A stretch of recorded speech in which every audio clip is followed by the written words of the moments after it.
Namaskar and welcome to Insight. I am Charu Karthike. In this edition of Insight, we shift our focus towards Africa, northeastern Nigeria to be specific, where earlier this week the militant outfit Boko Haram is believed to have razed Baga and 16 other neighboring towns in northeastern Nigeria. It opened indiscriminate fire on the residents of these towns, which has forced analysts to estimate that at least 2,000 people could have died in this massacre, which is how it can only be described as.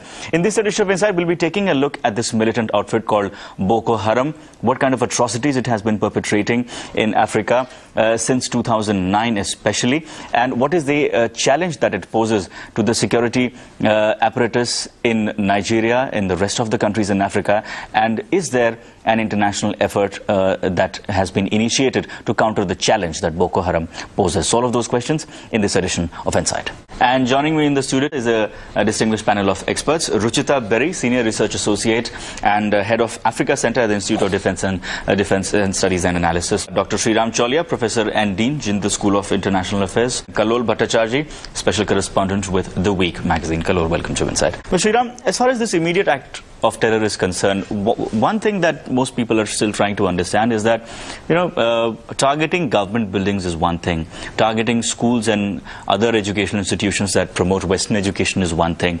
But why target innocent civilians? Why raze towns entirely? Why this kind of a massacre of innocents? What could be the reason behind this particular round of attack by Boko Haram?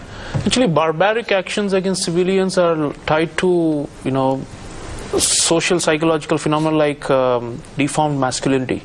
If you see the history of Boko Haram, and even tracing their way back to the 19th century when they had a caliphate in that region, slavery, violence against women, because they have been especially brutal against young girls and women. They have abducted so many of them, and then forcible conversions to Islam. All these are, signs of a kind of deformed masculinity which comes out of social frustrations and the economic deprivation that Ruchita was mentioning. If you see, from 1999 onwards, ever since the end of military dictatorship, they have imposed a so-called Sharia law in all these northern states anyway. So what does Boko Haram want? I mean, the thing is, they are in many ways like taps that are being turned on and off by a set of northern oligarchs who have a power sharing agreement in Nigeria, who are dissatisfied with the current order because they believe it is the turn of the people from the north to rule, while President Jonathan is from the south.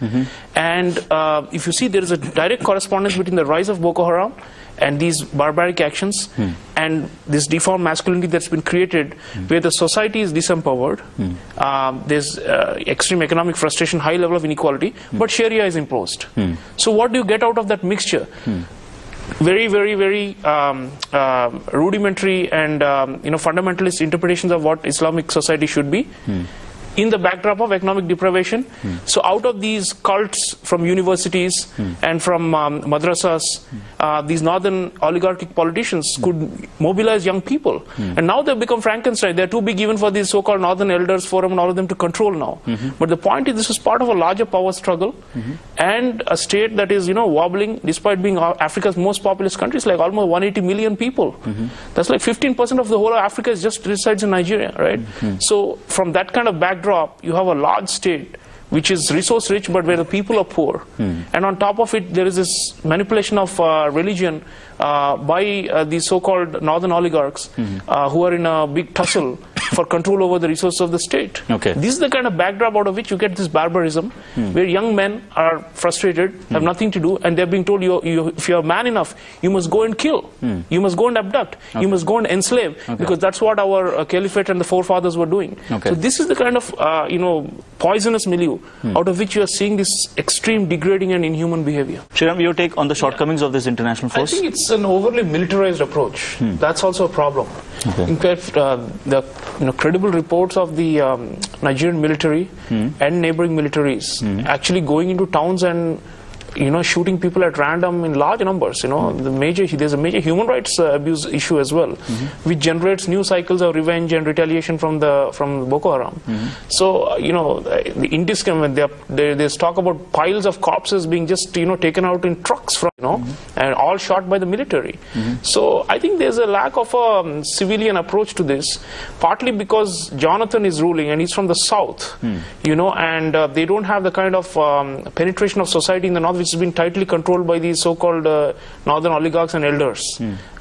So there is this dynamic as well, and then there's the total lack of a civilian component in the counterinsurgency. So it's a very ham-handed and iron-fisted kind of response, which is not generating the kind of sympathy that at the end of the day you can only defeat these kind of insurgents or terrorists by winning hearts and minds of the people, right? This is an old counterinsurgency doctrine, but the state doesn't seem to have read it at all. And although the state denies it, I mean, even some of their support, like US government has been giving military aid to them for a long time.